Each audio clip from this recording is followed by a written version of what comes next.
Vigile Plus cette semaine nous emmène dans Michée, chapitre 6, versets 6 à 8, pour conclure en beauté sur le thème de l'équité.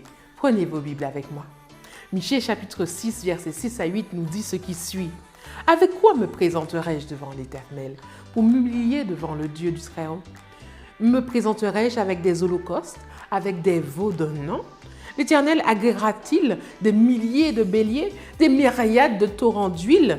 Donnerai-je pour mes transgressions mon premier-né, pour le péché de mon âme le fruit de mes entrailles? On t'a fait connaître, ô homme, ce qui est bien, et ce que l'Éternel demande de toi. C'est que tu pratiques la justice, que tu aimes la miséricorde et que tu marches humblement avec ton Dieu. » Amen. Le texte de cette semaine nous emmène en réflexion. Qui est notre Dieu? Qu'est-ce que nous pouvons apprendre de lui ici? Est-ce un Dieu qui se plaît dans l'abondance des offrandes, qui nous demande de donner le maximum pour pouvoir être sûr d'être pardonné, ou encore au contraire, qui nous demande de nous réduire dans la misère la plus totale pour pouvoir être pardonné? Est-ce que c'est un Dieu qui offre le pardon ou qu'on doit payer pour obtenir le pardon?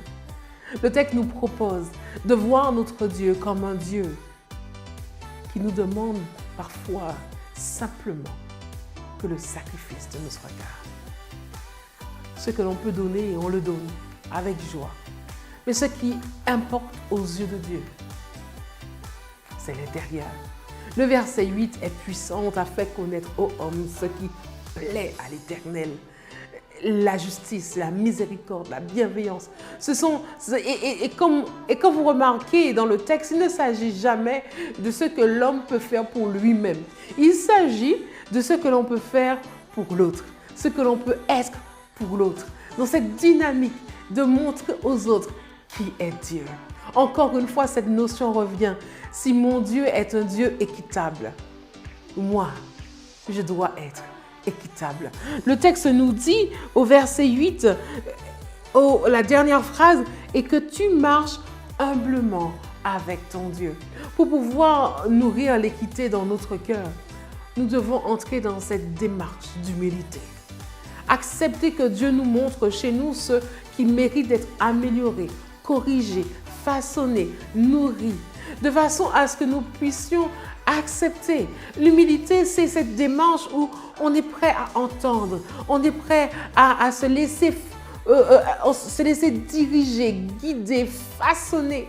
L'humilité, c'est cette disposition de l'esprit et du cœur et de la volonté pour laisser Dieu agir en nous.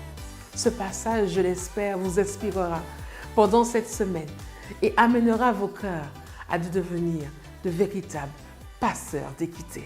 Que Dieu vous bénisse, bonne réflexion et bonne semaine.